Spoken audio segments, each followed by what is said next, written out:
जय हिंद। स्वागत आप सभी का लाइव टाइम्स पर। तो देखिए क्या हो रहा है।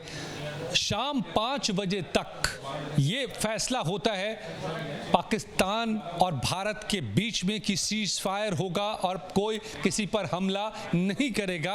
लेकिन लगता नहीं कि पाकिस्तान में सरकार की भी सुनता है मुनीर। ये जो मुनीर को आप देख रहे हैं, मुल्ला मुनीर कहिए इसको, भले ये आर्मी की वर्दी में नजर आ रहा हो शख्स, और इसके दोनों तरफ देखिए वहां की सरकार है, प्रधानमंत्री शहबाज शरीफ और उप प्रधानमंत्री और विदेश मंत्री। इन दोनों ने यह ऐलान कर दिया। विदेश मंत्री उप प्रधानमंत्री की तरफ से यह ट्वीट भी आ गया कि सीज फायर लागू हो गया है।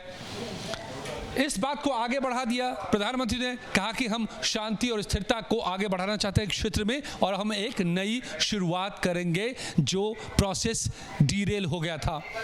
लेकिन ये बातें रास नहीं आई मुल्ला मुनीर को, क्योंकि मुल्ला मुनीर और कट्टरपंथी जो पाकिस्तान के भीतर हैं, दोनों एक ही सिक्के के दो पहलू हैं।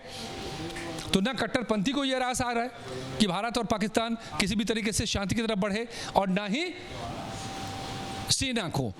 और इसीलिए शाम होते होते यहां पर गोलीबारी शुरू हो गई, सीज फायर का उल्लंघन शुरू हो गया, ड्रोन से हमले शुरू हो गए भारत में पाकिस्तान की तरफ से।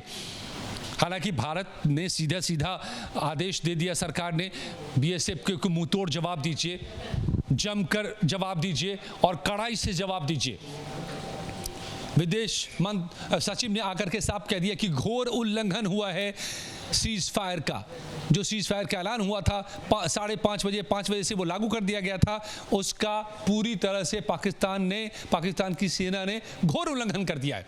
तो अब इसका जवाब भी मुंहतोड़ होना चाहिए, करारा होना चाहिए। ये भारत की सरकार ने साफ कर दिया। लेकिन क्यों हुआ इसको समझिए। ये क्या हुआ, आखिर क्या हुआ कि पाकिस्तान ने ऐलान किया, भारत ने ऐलान किया, डोनाल्ड ट्रंप ने ऐलान किया, अमेरिका के विदेश मंत्री ने ऐलान किया कि सीज फायर हो गया जी, अब कोई झगड़ा नहीं होगा, कोई फायर नहीं करेगा, कोई एक दूसरे पर हमला नहीं करेगा। सब ने कह दिया 5 बजे से 6 बजे के बीच में, और 2 घंटे नहीं गुजरे कि फिर से गोलीबारी शुरू कर दी मुनीर की सेना ने। तो आखिर ऐसा क्या हुआ, क्यों ऐसा हो गया, अब इसको समझिए। दरअसल पाकिस्तान के भीतर जो आप देख रहे हैं सरकार, ये दोनों तरफ जो आप देख रहे हैं, पीएम पाकिस्तानी शहबाज शरीफ को और डिप्टी पीएम को आप देख रहे हैं यहाँ पर, ये दोनों और वहाँ की सेना। तो भारत में जैसा आप देखते हैं कि जो पीएम या रक्षा मंत्री कहेंगे वो सेना के चीफ को मानना होगा और उस आदेश का केवल वो पालन कराएंगे। लेकिन पाकिस्तान में स्थिति उलट है। पाकिस्तान में जो आर्मी की चीफ, ये जो मुनीर चाहेगा वो इन्हें करना होगा।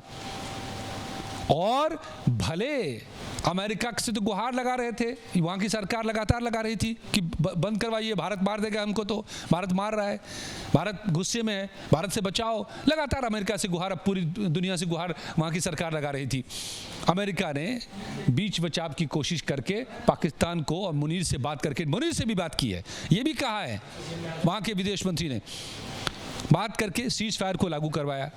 तब तो लगता है कि इसने हाँ कह दिया, लेकिन पीछे से मुनीर को धक्का मारा होगा वहां के कट्टरपंथियों ने, वहां जिसने जिहाद कॉल कर दिया था कि देखो भारत हमले कर रहा है, आओ जिहाद करते हैं भारत के खिलाफ। वहां के कट्टरपंथियों ने यह भी कॉल दे दिया था।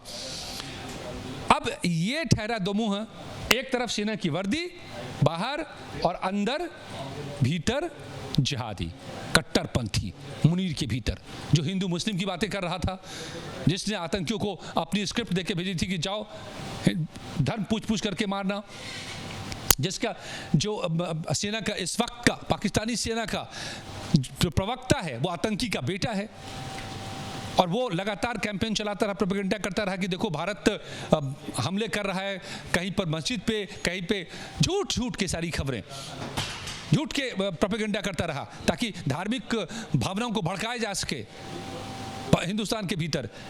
आरोप लगाता रहा कि पाकिस्तान, इंडिया की आर्मी देखो मदरसों पर कर रहा है अटैक, देखो मस्जिदों पर अटैक कर रहा है, देखो गुरुद्वारों पर अटैक कर रहा है, देखो चर्च पे अटैक कर रहा है, सारी झूठी कहानियां, प्रोपेगेंडा।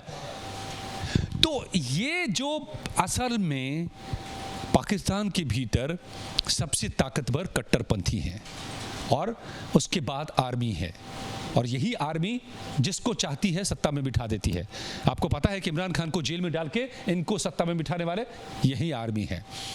तो अब भले ये चाह रहे हो कि भैया बंद कर लेते हैं, पिट जाएंगे, बर्बाद हो जाएंगे, पाकिस्तान तबाह हो जाएगा, लेकिन ये जो कट्टरपंथी अंधे लोग हैं, अंधे इनको कहिए, क्योंकि ये दिमाग से तो कट्टरपंथी अंधे ही होते हैं, कट्टरवाद दिमाग में घुसा होता है, कोई फिक्र नहीं होती है इनको, ये तो फिदायीन बनाने वाले लोग होते हैं, इनको तो मरने मारने के अलावा कुछ दिखता नहीं है।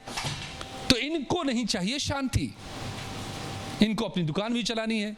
इनको जो वहाँ की सेना है, ये दरअसल पाकिस्तान के भीतर में कट्टरपंथी और वहाँ की आर्मी दोनों एक ही सिक्के के दो पहलू हैं, और दोनों नहीं चाहते कि शांति हो। दोनों की दुकान इसी से चलती है कि वहाँ पर अशांति बनी रहे, इसी के नाम पर वो पैसों की उगाही करते हैं, इसी के नाम पर वहाँ पर अपनी दुकान चला रहे हैं। तो क्यों सीज फायर का उल्लंघन हो रहा है, ये मैं आपको बताने की कोशिश कर रहा हूँ कि ये आर्मी जो वर्दी में आर्मी नजर आती है और दिल से कट्टरपंथी हैं, इनकी दुकानदारी बंद हो जाएगी अगर शांति आ जाएगी, अमन आ जाएगा तो ये कतई नहीं चाहेंगे। और भले इन्होंने यही वजह है कि ऐलान किया कि सीज फायर हो गया, बड़ी मुश्किल से इन्होंने अमेरिका से कह के इससे बात करवाई, सीज फायर हो गया। 5 बजे सीज फायर का ऐलान लागू कराया जाता है और 8 बजते सीज फायर का उल्लंघन मुनीर की सेना ने कर दिया। और इसीलिए हम आपको कह रहे हैं कि सरकार की भी नहीं सुनता मुनीर, और इसीलिए आप पाकिस्तान पर एतबार नहीं कर सकते कि वहां पर कौन किसकी कब चलती है, ये नहीं पता। और ये भी कहा जा रहा है कि पाकिस्तान के भीतर अंतर्द्वंद का दौर भी शुरू हो गया है। पाकिस्तान में कभी भी कुछ भी हो सकता है, कोई बड़ी बात नहीं। आप मान के चल सकते हैं कि इसका तख्ता पलट हो जाए, हो सकता है कि इन्हीं का तख्ता पलट हो जाए, यहीं चढ़ जाए इन पे ऊपर, हो सकता है कि कोई तीसरा आके बैठ जाए यहाँ पर, कुछ भी हो सकता है पाकिस्तान के भीतर में। पाकिस्तान वो स्टेट है जहां ये सब कुछ चलता रहा है, और अभी भी यकीन मानिए कि वहां पर पाकिस्तान में अंदर खाने संघर्ष का दौर शुरू हो चुका है, स्ट्रगल चल रहा है। एक धड़ा नहीं चाह रहा है कि भारत के साथ टकराव मोल ले, क्योंकि पता है कि भारत जितने गुस्से में है इस वक्त, भारत अपने ऊपर आ चुका है, और अगर इन्होंने ये टकराव की हालत बनाए रखे तो तबाह कर देगा भारत। और किया है, पिछले 2 दिनों में इन्होंने सीज फायर का उल्लंघन किया, कुछ ड्रोन अटैक किए, तो भारत ने इनके 2 एयरबेस को उड़ा दिया, कम से कम 2 इनके डिफेंस सिस्टम को उड़ा दिया, और जबरदस्त तरीके से इनको नुकसान उठाना पड़ा है। और आज भी जब सीज फायर का उल्लंघन हुआ है तो भारत की सरकार ने सीधे सीधे कहा है, आदेश दिया है बीएसएफ को कि मारो, एक के बदले 10 मारो, मतलब मुंह तोड़ जवाब दो। साफ कर दिया है भारत की सरकार ने, कहा है कि घोर उल्लंघन है ये सीज फायर का, धोखेबाजी है ये। भारत ने तो हर जगह से अपने ब्लैकआउट के ऑर्डर्स को खत्म कर दिए थे, शांति लौट गई थी, लोगों ने अपनी दुकानें खोल दी थी बॉर्डर इलाके में, नॉर्मल हो गए थे लोग। लेकिन अंधेरा होते ही इसकी फितरत से मजबूर इन्होंने फिर से सीज फायर का उल्लंघन कर दिया, क्योंकि इनको शांति चाहिए नहीं। इनकी दुकान बंद हो जाएगी, आतंक की दुकान बंद हो जाएगी, सेना की दुकान बंद हो जाएगी। इसी के नाम पर पाकिस्तान को लूटते हैं, ये पाकिस्तान की आवाम को लूटते हैं कि हम तुमको भारत से बचा रहे हैं। तो भारत के साथ जब तक तनाव नहीं रहेगा तो फिर बचाने की बात कहां से आएगी। और यही वो एक्टर्स हैं पाकिस्तान के भीतर, जो आर्मी, आईएसआई और कट्टरपंथी वहां के आतंकी, ये सब देखा होगा आपने। जब मसूद अजहर के ठिकाने पर भारत ने छेद कर दिया, उसके अड्डे को मारा गया, मसूद अजहर का परिवार बिलबिला उठा, मसूद अजहर कहा कि इससे बेहतर मैं मर जाता। तो उसके जनाजे में इनका भी संदेश आ गया था, आर्मी के तमाम जवान मौजूद थे, पाकिस्तान के फ्लैग में एक सैन्य सम्मान के साथ अंतिम विदाई दी गई। तो हकीकत तो सामने है, तो साफ है कि वहां की आर्मी, वहां के कट्टरपंथी, वहां के आतंकी को अमन नहीं चाहिए। भले कुछ लोग कोशिश कर लें, लेकिन इनकी कोई चलने वाली नहीं, क्योंकि इनको चलाने वाले ये हैं, इनको कुर्सी पर बिठाने वाले ये हैं, उतारने वाले ये हैं। तो सीज फायर का भले ऐलान हो गया हो, लेकिन ये सब चलने वाला नहीं है और ये हमें दिखाई दे रहा है। और अब लगता है कि आखिरी हिसाब का पाकिस्तान का वक्त आ चुका है और भारत, अगर यूं ही ये भारत को उकसाते रहे तो वो दिन दूर नहीं। भारत धीरे धीरे, जो लैडर कहते हैं ना वॉर में होता है कि आप वर्टिकल एस्केलेशन होता है, तो वो उस लेवल तक पहुंच चुका है। करीब करीब चौथा चरण कहते हैं कई जानकार इसको। इसके बाद पूर्ण युद्ध ही बचा हुआ है और वो छुड़ा तो पाकिस्तान, कुछ दिनों का सवाल है भारत के लिए, कुछ दिनों के भीतर पाकिस्तान का हिसाब हो जाएगा। तो वो दिन दूर नहीं। अगर ये नहीं मुनीर को हटाया गया, अगर नहीं वहां पर किसी समझदार आदमी को बिठाया गया इसकी जगह पर, तो पाकिस्तान का खात्मा तय मानिए।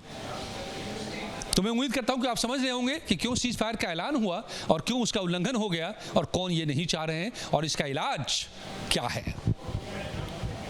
ये जानकारियां अच्छी लगी हो तो वीडियो को लाइक जरूर कीजिएगा, शेयर जरूर कीजिए, चैनल को सब्सक्राइब कीजिए। धन्यवाद।